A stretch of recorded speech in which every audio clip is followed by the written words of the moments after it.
Good morning बच्चों। आज हमारी मैथ की वर्कशीट नंबर 12 है और इसका टॉपिक है राशियों की तुलना करना। ठीक है, पिछली वर्कशीट में हमने क्या पढ़ा था बेटा? राशियों की तुलना कैसे? अनुपात से, यानी कि उनकी तुलना करेंगे तो उनको हम अनुपात में कैसे लिखेंगे। इसमें हम दो और नए तरीके देखेंगे कि हम राशियों की तुलना कैसे करते हैं। ठीक है बेटा, चलो शुरू करते हैं। देखो बेटा, पिछली क्लास में हमने भिन्नों की तुलना करना सीखा था। तो हम भिन्नों की तुलना कैसे करते थे?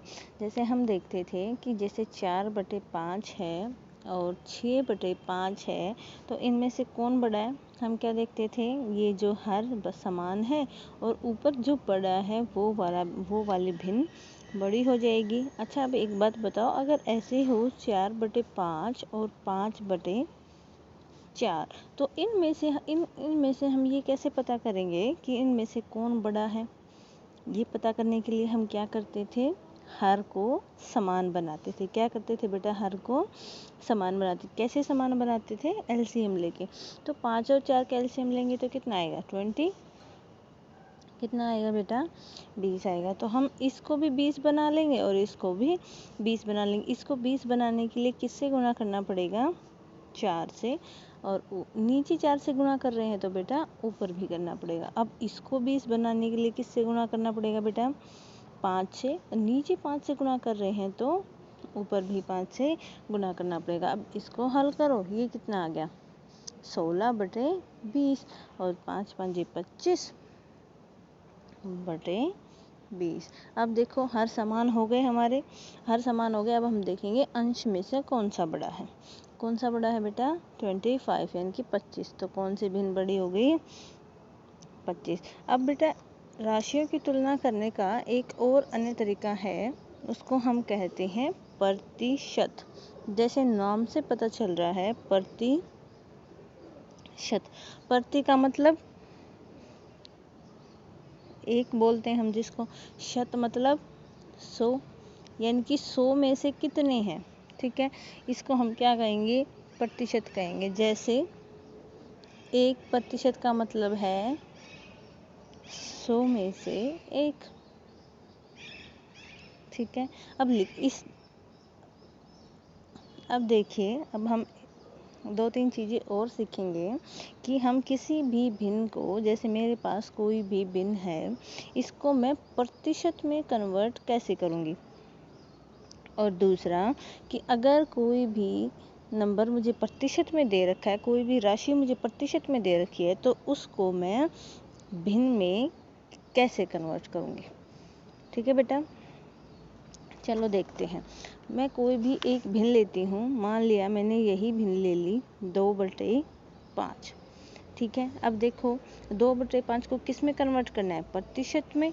तो हम प्रतिशत मतलब 100, तो हम इसको 100 से गुणा कर देंगे। ठीक है, किससे गुणा करेंगे बेटा? 100 से। अगर किसी भिन्न को हमें प्रतिशत में कन्वर्ट करना है तो हम उस भिन्न को किससे गुणा कर देंगे?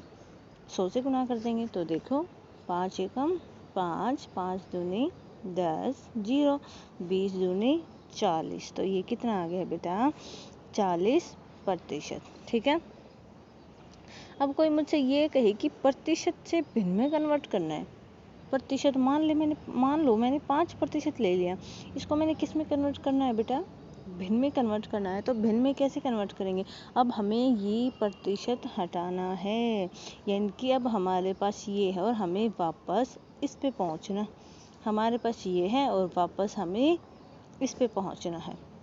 ठीक है, तो देखो यहाँ पे हम यहाँ से यहाँ आने के लिए 100 से मल्टीप्लाई कर रहे थे और यहाँ से वापस जाने के लिए हम किससे, अब पहले गुणा कर रहे थे, अब वापस जाएंगे तो क्या करेंगे? भाग कर देंगे।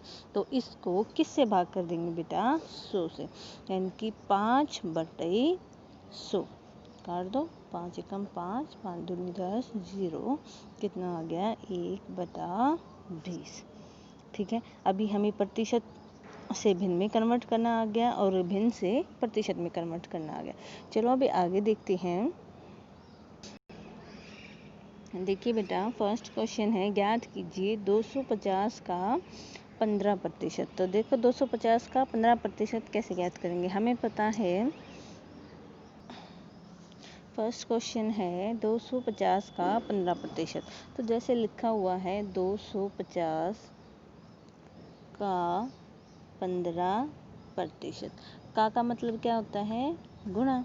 तो हम ऐसे ही लिख देंगे 250 गुणा 15%। अभी हमने ऊपर पढ़ा था कि जब हम प्रतिशत हटाते हैं तो किससे भाग करेंगे बेटा? 100 से। तो ये प्रतिशत मैं हटाऊं, अगर मैं इसको यहाँ से हटा दूं तो नीचे क्या आ जाएगा बेटा?